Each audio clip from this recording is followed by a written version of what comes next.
پوری دنیا میں دو ملک ہیں جو مذہب کی بنیاد پہ کھڑے ہوئے، ایک اسرائیل ہے اور ایک کا نام پاکستان ہے۔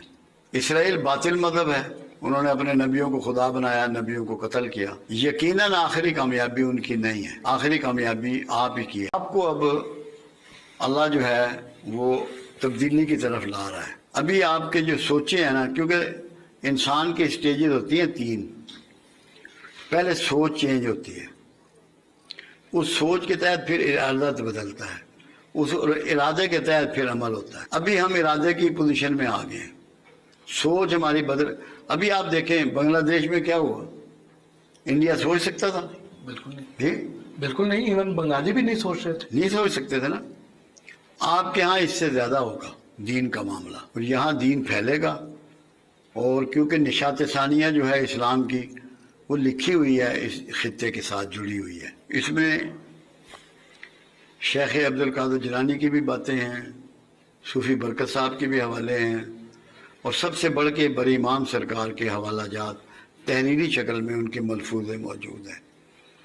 جو سب سے امپارٹنٹ یہ تھا کہ میری قبر کے گردا گرد ایک شہر تعمیر ہوگا جس کا نام اسلام پہ رکھا جائے گا، اور جو اسلام کی نشات ثانیہ کا مرکز ہوگا۔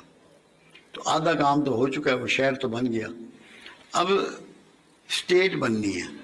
اسٹیٹ بننے سے پہلے ایک چیز سمجھ لیں آپ، اگر ہم نجس لوگ ہیں اپنے اخلاق میں، اپنے کریکٹر میں، دین کے معاملے میں، تو کیا ہمیں اللہ یہ موقع دے گا؟ تو اس کا مطلب یہ ہے کہ لوگوں میں تبدیلی آنی ہے، گروپنگ ساری ختم ہوگی، ایک سوچ پہ لوگ آئیں گے، مسلک جو ہے ایک بیک گراؤنڈ میں جائیں گے، ایک سوچ پہ لوگ آئیں گے، اور جو ایسے لوگ ہیں جن میں تبدیلی نہیں ہے یا جو تبدیل نہیں ہونا چاہتے ان کو اللہ ایلیمینیٹ کرے گا۔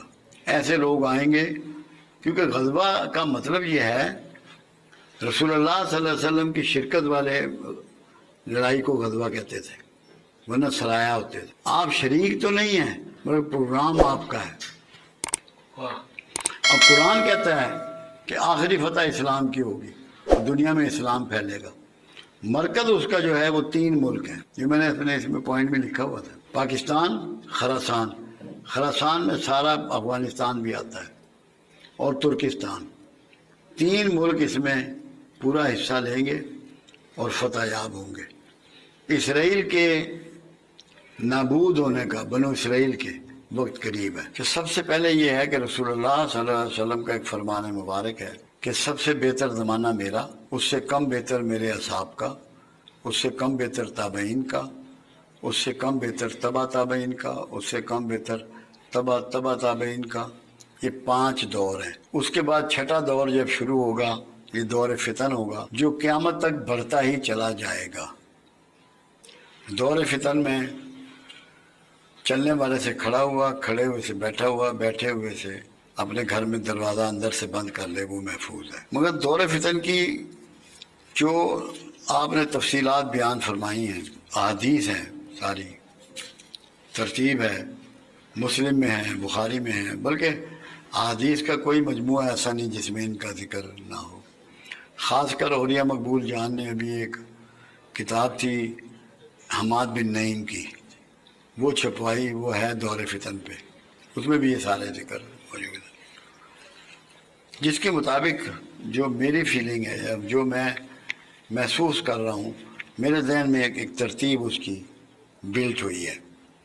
کہاں سچ ہوتی ہے کہاں نہیں ہوتی، یہ تو مالک کا کام ہے۔ اپنا ارادہ بدل دے، اپنا پروگرام بدل دے، وہ تو مالک ہے۔ پہلے نمبر پہ جو اب واقعہ آپ دیکھیں گے وہ ہوگا ہر مجدون کی جنگ، جس کو آر میگا ڈاؤن کہتے ہیں، جو ابھی فلسطین میں ہو رہا ہے، یہ بڑھے گی۔ اچھا، ہر مجدون ایک پہاڑی سلسلہ ہے، وہاں ابھی شروع نہیں ہوئی، جب وہاں ہوگی تو یہ ورلڈ وار ہوگی اور دنیا ساری اس سے تباہ ہوگی۔ ویسٹ کا تو نشان بھی نہیں بچے گا، بہت زیادہ دنیا میں تباہی مچے گی۔ اس کا نام ہے انگلش میں آر میگا ڈاؤن، عربی میں اس کو ہر مجدون کہتے ہیں۔ یہ پہاڑی ایک جو میں جلدی دیکھ رہا ہوں، جس دور میں آپ اور میں رہ رہے۔ اس کے بعد ہے خروج دجال۔ 2 نشانیاں اس کی 3 پوری ہو چکی۔ مسلم کی حدیث ہے کہ دجال خراسان سے خروج کرے گا. خراسان یہ افغانستان وغیرہ یہ سارا خراسان ہے. اور اس کی حمایت کرنے والے پچکی ہوئی ڈھال کے چہرے والے ہوں گے. شمالی اتحاد نے اس کی حمایت کی، جن کے جو پھینے ہوتے ہیں جی بالکل جی. انہوں نے پچکی ہوئی ڈھال کے چہرے والے تھے، انہوں نے حمایت کی. وہ ایک ہاتھ سے آگ برسائے گا اور دوسرے ہاتھ سے اناج برسائے گا. کیا اس کے جہاز نے، ایک ہی جہاز نے بم بھی گرائے اور ایک ہی جہاز نے آٹا اور گندم بھی گرائی. گرائی جی، گرائی. اور وہ فتح یاب ہوگا. پھر ایک اور علامت بتائی، وہ حیرانی ہوتی ہے کہ 70,000 اصفہانی یہودی کالی ریشمی چادریں اوڑھنے والے دجال کے ساتھ خروج کریں گے. اصفہان میں سب سے زیادہ آبادی جیوز کی ہے، ان کی پارلیمنٹ کے ممبر بھی ہیں اور کالی ریشمی چادریں اوڑھتے ہیں. جی بالکل. لیکن میں آپ کو بتا رہا ہوں تاکہ اب یہ ہے خروج دجال کا زمانہ. جتنی نشانیاں ہیں نا، ابھی یہ سکے ختم ہو جائیں گے بالکل، یہ نوٹ کارڈ کریڈٹ کارڈ چلے گا، تاکہ ایک آدمی آپ کے سارا فائنانس کو ایک لمحے میں روک لے. ایسے ہی جی. آپ کی زندگی کو ایسا کر دیا جائے گا کہ ایک آدمی آپ پہ رول کرے پوری دنیا میں، چاہے کرنسی ہو، چاہے موبائل ہو، چاہے کھانا پینا ہو، کچھ بھی ہو. یہ اب خروج دجال کا زمانہ آ پہنچا ہے.